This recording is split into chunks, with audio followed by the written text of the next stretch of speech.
I was halfway through my second cup of coffee when the text from Liam popped up. "Hey, Monica. The luncheon's just for immediate family, hope you understand." I stared at the words, feeling them sink into my skin. Immediate family. I let out a slow breath, my phone clutched in my hand, my thumb hovering over the keyboard. "Did you mean to leave me out?" I typed it, then erased it. Typed something longer, an explanation about how much I wanted to be there, how I thought I was still part of this. Deleted that too. I finally settled on the simplest thing I could think of. "Did you mean to leave me out?" No answer. I watched the little bubbles appear and vanish, like they always did with Liam. Like he was saying, "I saw it, but I'm not going to bother." I left my phone on the counter and went to rinse my mug. My mind was buzzing, 100 thoughts at once. Maybe it was just a mistake. Maybe they thought I wouldn't want to come. Or maybe, just maybe, it was exactly what it looked like. 2 hours later, Emma's message lit up my phone. "Let's not make this about you, Monica." I could almost hear her voice in my head, polite, firm, with that little edge she always had. The one that said, "You're being difficult. You're always the problem." I didn't write back. I didn't trust myself not to say something I'd regret. I knew how this worked. Emma had always been the one who fit in, the one who stayed. I was the outlier, the one who left, the one who never seemed to belong, no matter how hard I tried. I opened my laptop, my fingers itching for distraction, but the words kept swimming in my head. Just for immediate family. I thought about the last time I'd been home. Christmas, 2 years ago. Sitting in the corner while they laughed about memories I wasn't part of, nodding along like I belonged. I'd learned a long time ago not to argue. It never got me anywhere, but this time felt different. I wasn't going to beg. I wasn't going to fight. I was just going to show up. I pulled up the flight search, my fingers steady. San Francisco to Napa. Direct. Saturday morning. I booked it before I could think too much, the confirmation email sliding into my inbox like a quiet promise. I didn't know what I'd find when I got there, but I knew one thing. I wasn't going to be erased. Not this time. Back then, I was 22 when I left home for good. I didn't make an announcement or gather my family in the living room like they did in the movies. There wasn't a single suitcase or a dramatic exit. Just a second-hand laptop, a bus ticket to San Francisco, and a sandwich in wax paper that Mom pressed into my hand without looking at me. No good luck, no hug, no tears, just, "Take care of yourself," like she was checking something off her list. I remember the bus ride like it was yesterday. How the old coach seats smelled faintly of mildew and exhaust, how the highway stretched on and on like it would never end. My heart pounded with every mile, half excitement, half fear. I had no plan, no safety net. But it didn't matter. I was free. In San Francisco, I rented a tiny studio over a bakery that smelled like sweet bread in the mornings and yeast in the afternoons. The walls were thin, and the faucet dripped all night long. But it was mine. I'd prop my laptop on the scarred kitchen table, teaching myself advanced data analytics in the glow of laundromat fluorescence. 3 jobs kept me afloat: waiting tables at a brunch place where the tourists piled in, sorting packages at a warehouse in the early mornings, and cleaning offices at night. It was hard. Harder than anything I'd ever done. But every time I got a paycheck, every time I paid rent on that tiny apartment, I felt like I was clawing out my own piece of the world. Meanwhile, Emma stayed home. She married her high school sweetheart in a small church ceremony, her belly already round with her first baby. Mom called it a blessing. I called it a chain. Emma never left that little town in Oregon. She built her life there, safe and simple. I sent gifts for her kids. Cute clothes I found on sale, money for car repairs when her old Civic wouldn't start. She never thanked me, not really. She'd send a photo of the kids wearing the clothes, maybe a "look how cute they are," but the warmth I wanted? It never came. Mom would send me a polite "thank you for the gifts," in her neat handwriting, like she was writing a note to a neighbor who dropped off a casserole. I was the convenient sibling, the one who filled in the gaps without ever being seen. But the thing was, I didn't resent it, not at first. I was busy building something. My startup, Route started out as a jumble of code and caffeine-fueled nights. It was a long shot, everyone said so. But by the time I turned 30, it wasn't a long shot anymore. We'd landed major contracts with national retailers, made headlines in business magazines. People I'd never met were talking about what I'd built, how I'd carved out a little empire from scratch. The same people who'd told me I was just a dreamer. Still, every time I sent Emma money, every time I wrote a check to Mom and Dad to help with their mortgage, I felt like I was reaching for something that would never be there. A bridge they didn't want to cross. And somehow, despite everything I'd achieved, that little voice in my head kept whispering, "You're still the outlier. You're still the one they don't really see, but maybe, just maybe, if I kept giving, they'd remember who I was. Maybe they'd see me for more than the girl who ran away. Or maybe not. Monday morning at Route Metrics was always the same. Early stand-ups in the glass-walled conference room, everyone quick and to the point, no small talk. We were lean, efficient. No room for nonsense. I was jotting down some final notes on a project timeline when HR pinged me. New hire orientation in 20 minutes, the message read. I walked down the hall to the break room, coffee in hand, trying to shake off the tightness in my chest from the weekend. The silence from Liam and Emma still echoed in my head, but I pushed it aside. Work was the one place where I didn't have to worry about family dynamics. I stepped into the break room and there he was, Alex, new junior data engineer. Except he wasn't a stranger. He was from home. From the same small town I'd fled years ago. He was standing by the coffee machine, tall and lanky, with a fresh haircut and a nervous smile. I'd seen his face in Emma's family photos on Facebook. She'd mentioned him once, in passing, like it was no big deal. Oh, Alex? He's been seeing Emma lately. He's a sweet kid. Sweet kid. I felt my jaw tighten. Alex, I said, holding out my hand. Welcome to Route Metrics. He shook my hand, his palm clammy. Monica, right? I didn't realize. I mean, Emma never said you ran the company. I raised an eyebrow. She doesn't mention me much at all, I said lightly, but he flinched like I'd thrown a stone. For a moment, he looked like he wanted to apologize, but then he just nodded. The onboarding session went by in a blur, security badges, software walkthroughs, endless paperwork. I stayed professional, nodding along, ignoring the small talk about the family feel of the company. I could feel the old ties tightening, but I wouldn't let them strangle me here. Afterward, Alex lingered in the doorway, shifting from foot to foot like a kid caught in the principal's office. I hope it's not weird, he said finally. Emma, well, she never talks about you much. I didn't know how successful you are. I leaned back in my chair, steady. It's only weird if you make it weird, Alex. He let out a breath I didn't know he was holding. Okay, that's good.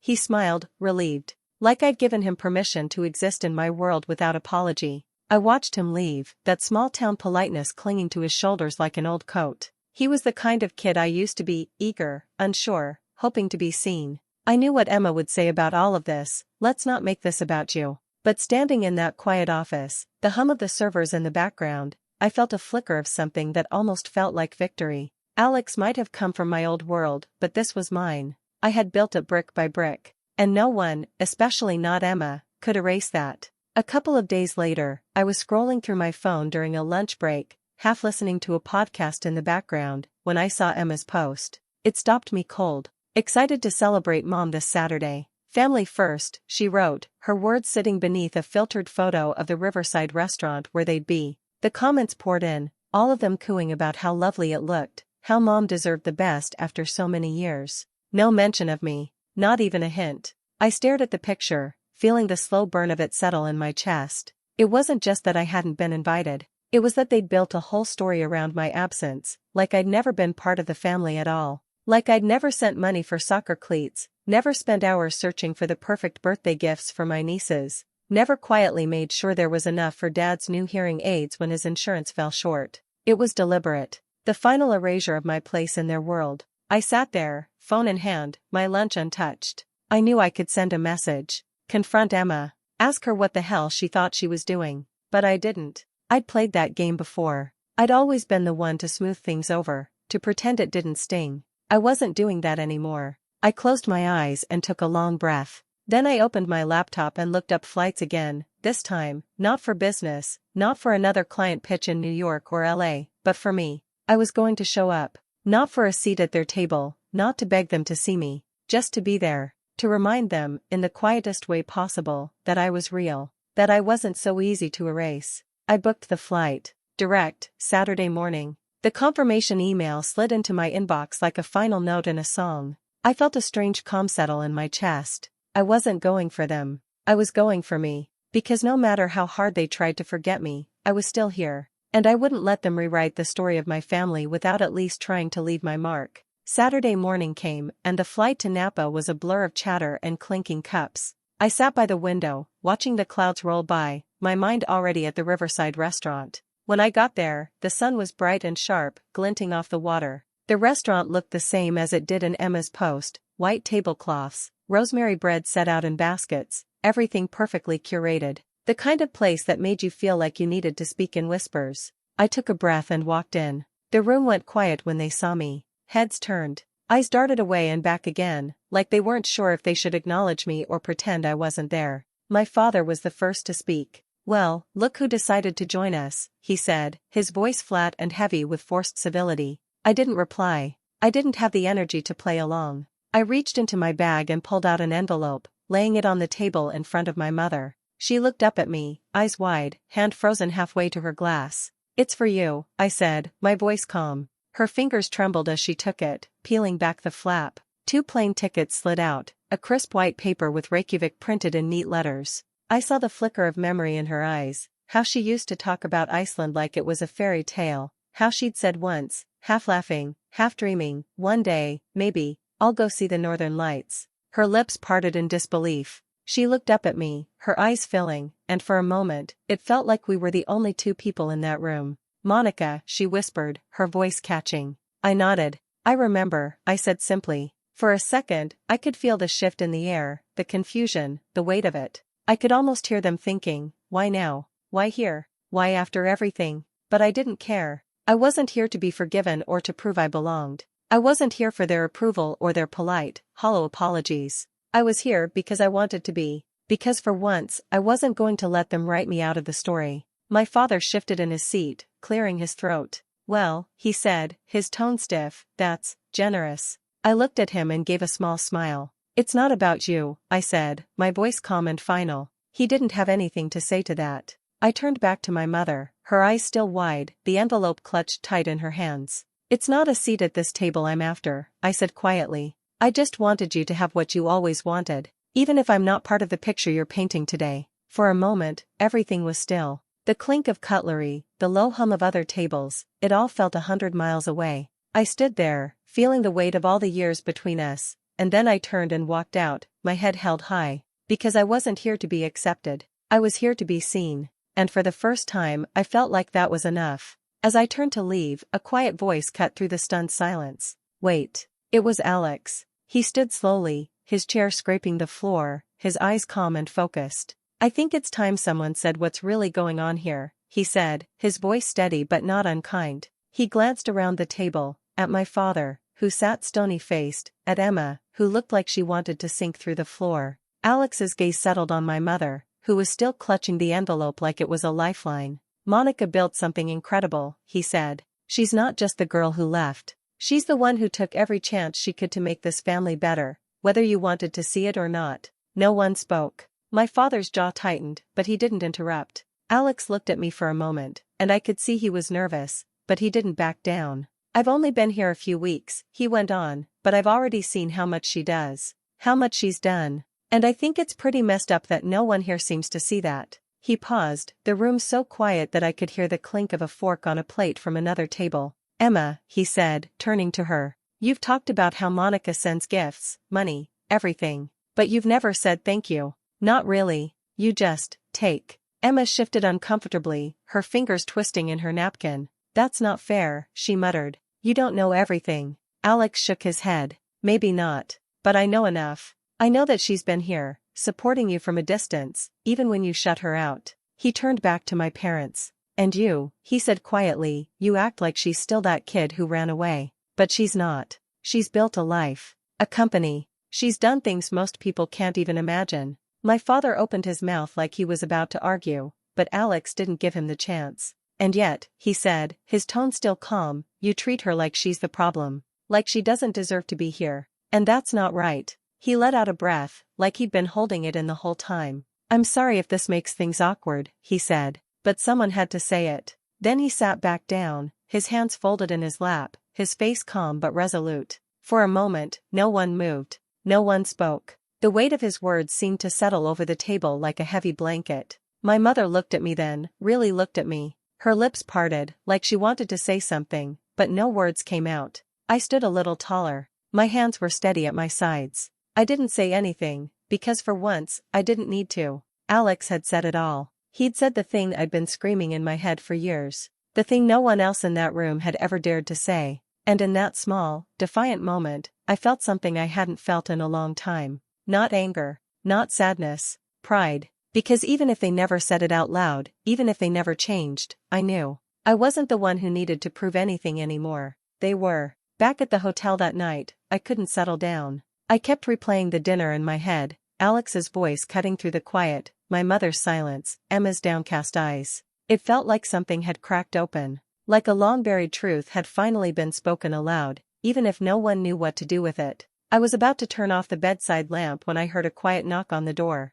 My stomach tightened. I crossed the room and cracked the door open. And there she was, my mother. She was holding a dish towel-wrapped plate, like she had so many times when I was a kid. "I thought you might like these," she said softly, her voice almost shy. "Lemon bars. My favorite. The same ones she used to bake on Sundays when I was little, when I'd sit at the kitchen table and watch her squeeze the lemons by hand." I stepped back and let her in. She moved slowly, her shoulders tight like she wasn't sure she was welcome. She set the plate down on the little table by the window, then sat across from me. We didn't talk about the dinner. We didn't talk about Alex's speech or the tension that hung in the air like fog. Instead, she asked about route metrics. She asked how the company had grown, if I still liked what I was doing, if I had plans to expand. I told her about the new contracts, the new team members. I didn't hold back this time. And she listened, really listened, her eyes bright with curiosity, nodding along like she was proud. She didn't apologize for the years of distance. She didn't explain why she hadn't invited me or why she'd gone along with the silence. But in that moment, I saw something I hadn't seen in a long time. I saw her seeing me. She reached for one of the lemon bars and broke off a small corner, like she was testing it. "They're not as good as they used to be," she said lightly, a soft smile tugging at her lips. I laughed, a real, unguarded laugh that surprised us both. "They're still the best I've ever had," I said. She looked down, tracing a finger along the edge of the dish towel. I think I forgot how much I've missed," she said finally, her voice barely above a whisper. "I know," I said. "I did too." We didn't need to talk about the hurt or the years in between. We didn't need to untangle it all in one night. It was enough just to sit there, the scent of lemon filling the room, and share a quiet moment that felt like the first real connection we'd had in years. There was no apology in her words, no promise that things would be perfect from here on out. But there was an opening. A small crack of light in the dark, a chance to start over, slowly, carefully, in our own way. And for now, that was enough. A few days later, I was back in San Francisco, my head buried in a new project, the city's endless hum a comforting backdrop to my work. I was in the middle of running a simulation when my phone rang. Emma's name lit up on the screen. I let it ring twice before I answered. "Hey," I said, my voice carefully neutral. "Monica," she said, her tone unsteady. There was a pause, like she was trying to find the right words. I just wanted to say I'm sorry." I didn't say anything. I let the silence stretch, waiting for her to fill it. "I know I've been hard on you," she continued. "I know I've shut you out. But seeing you at the dinner, hearing what Alex said, it made me realize I'd been looking at it all wrong." I took a slow breath, letting her words sink in. "I always thought you left because you didn't care," she said. "But I see now that you were just trying to survive. That you were building something for yourself. And her voice cracked. "I'm proud of you, Monica. Really proud." For a moment, I closed my eyes. Those were the words I'd been waiting to hear for years, words I thought I'd never get. And yet, I felt no triumph in them. Just relief. "I appreciate you saying that," I said softly. "I'm not done," she said quickly. "I also need to tell you. I'm ashamed. Ashamed of how I treated you. Ashamed that I let Mom and Dad's silence become mine, too. I'm sorry for the way I've made you feel. For making you feel like you didn't belong." I swallowed, my throat tight. "You don't have to say everything today," I said quietly. "No," she said, her voice firm. "I do." We sat there on the phone, the distance between us suddenly smaller than it had been in years. Finally, she said, "Can I come visit? Just me. No kids, no noise. I'd like to see your world, really see it." I let out a breath I hadn't realized I'd been holding. "Yeah," I said. "I'd like that." We said our goodbyes, and when I hung up, I stared out the window at the fog rolling in over the bay. I knew it wouldn't erase everything that had happened. The years of being the outlier, the quiet shame of never fitting in. But it was a start. A chance to build something new between us, something real. And for the first time in a long time, I felt like maybe, just maybe, there was room for both of us at the table. When I got back to my apartment that Friday night, there was an envelope slipped under my door. I recognized the careful script immediately, my father's handwriting, small and precise, the way he'd always written out grocery lists or birthday cards. I picked it up and sat down on the couch, the weight of it in my hand. For a minute, I thought about just tossing it aside, letting it sit unopened like all the other things we never said to each other. But curiosity got the better of me. I broke the seal and unfolded the note. It was short. Just a few lines, carefully spaced like he'd measured every word. Monica, it began. I know you were always different from the rest of us. I used to think that meant you were rebellious, trying to prove something. But I see now that it was never about defiance, it was vision. You saw things we didn't, and you went after them. I can't say I understand it completely, but I can say I see it now. And I wanted you to know that. There was no love, Dad, at the end. No warmth, no flourish. Just his name in that same careful script. I sat there, the paper trembling a little in my hands. It wasn't an apology. It wasn't an invitation to come home. But it was something. A quiet acknowledgement that I hadn't been wrong all these years. That I hadn't been just the difficult one, the black sheep, the girl who didn't belong. That maybe, in some small way, he was proud of me, even if he'd never learned how to say it out loud. I folded the note carefully and tucked it into my journal, where I kept other small truths, photos from the early days of Route Metrics, scraps of napkin sketches that became real plans, notes from friends who saw me before I saw myself. It didn't fix everything. It didn't erase the years of distance. But it was enough to close that chapter. To let me keep moving forward without the weight of that old ache in my chest. For once, I felt like I didn't have to prove anything to anyone anymore. Not even to him. 5 years later, I hosted a dinner at my home in Big Sur.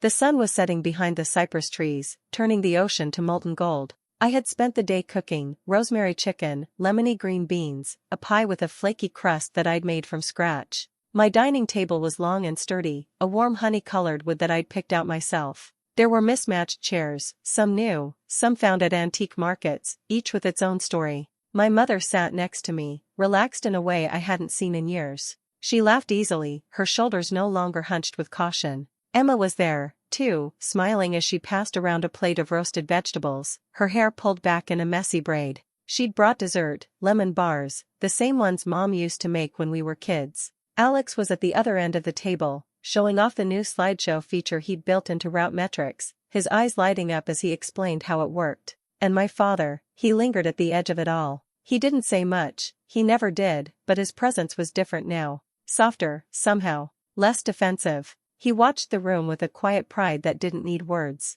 The air was filled with easy conversation and the clink of forks against plates, the kind of warmth I used to think belonged to other families. But this time, it was mine. I looked around at the people gathered there, my mother, my sister, my unlikely ally, even my father, and I realized something. I didn't have to fight for a seat at their table anymore, because I'd built my own. A table that didn't ask me to be anything other than exactly who I was. A table where I was seen, not just for what I could give, but for what I had built. A table where the door was open, always, but only for those who could see me as I was, no more erasing, no more shrinking. And as the night wore on and laughter filled the spaces between bites, I knew, deep in my bones, that I had done it. Not because I had forced them to accept me, but because I had stopped waiting for their permission to exist. I didn't need to reclaim my place in their story. I had written my own. And in the golden light of that evening, surrounded by the people who mattered most, some by blood, some by choice, I finally felt like I was home.